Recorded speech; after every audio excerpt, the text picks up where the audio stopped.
മിഷനിൽ കൂട്ടപ്പിരിച്ചുവിടൽ. UDF സർക്കാർ വന്ന ശേഷം 134 കരാർ ജീവനക്കാരെ നോട്ടീസ് പോലും നൽകാതെ പിരിച്ചുവിട്ടു. ദേശീയ നഗര ഉപജീവന മിഷൻ ദൗത്യത്തിന്റെ അടുത്ത ഘട്ടം സംസ്ഥാനത്ത് ആരംഭിച്ചിട്ടില്ല എന്ന് ചൂണ്ടിക്കാണിച്ചാണ് നടപടി.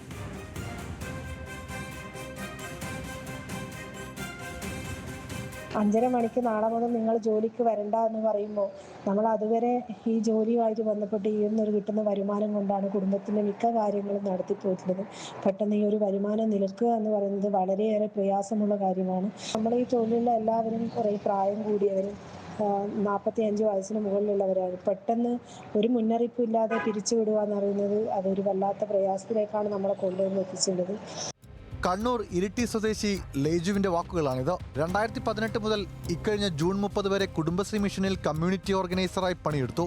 ജൂൺ 30 വൈകുന്നേരം 5:30 സർക്കാരിൽ നിന്നും ഒരു ഉത്തരവ് വരുന്നു. നാളെ മുതൽ ജോലിക്ക് വരണ്ട.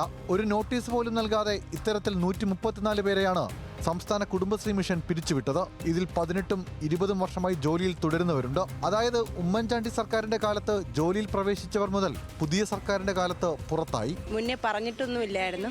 അപ്രതീക്ഷിതമായിട്ടാണ് കൈ കിട്ടുന്നത്. അതിന് നാളെ മുതൽ വരണ്ട എന്നാണ് അറിയിച്ചിട്ടുള്ളത്. അപ്പം നമ്മുടെ മാനസികാവസ്ഥ വളരെ മോശമാണ്. നമ്മളെ ഡിപ്പെൻഡ് ചെയ്താണ് ഫാമിലിയിലുള്ള പലരും നിൽക്കുന്നത്. കുട്ടികളുടെ പഠിത്തം, വീട്ടിലെ കാര്യങ്ങൾ, ഹോം ലോണ്, അങ്ങനെ പല കാര്യങ്ങളും അതിലാണ് നിൽക്കുന്നത്. പെട്ടെന്ന് വരണ്ട എന്ന് പറയുമ്പം നമുക്ക് താങ്ങാൻ പറ്റാത്തതിനപ്പുറമാണ്. ദേശീയ നഗര ഉപജീവന ദൗത്യം പദ്ധതിയുടെ അടുത്ത ഘട്ടമായ ദീൻദയാൽ ജൻ ആജീവിക യോജന സംസ്ഥാനത്ത് ആരംഭിച്ചിട്ടില്ല എന്നതാണ് പിരിച്ചുവിടലിന് ന്യായമായി പറയുന്നത്. എന്നാൽ കേന്ദ്ര സർക്കാർ സംസ്ഥാനങ്ങൾക്ക് അയച്ച കത്തിൽ പദ്ധതി വ്യാപിപ്പിക്കുന്നതിനാൽ നിലവിലുള്ളവർക്ക് തുടരാം എന്ന് വ്യക്തമാക്കുന്നുണ്ട്.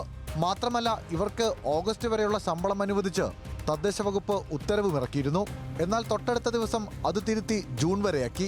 പിരിച്ചുവിടപ്പെട്ടവരിൽ 50 വയസ്സിന് മുകളിൽ പ്രായമുള്ളവരുണ്ട്.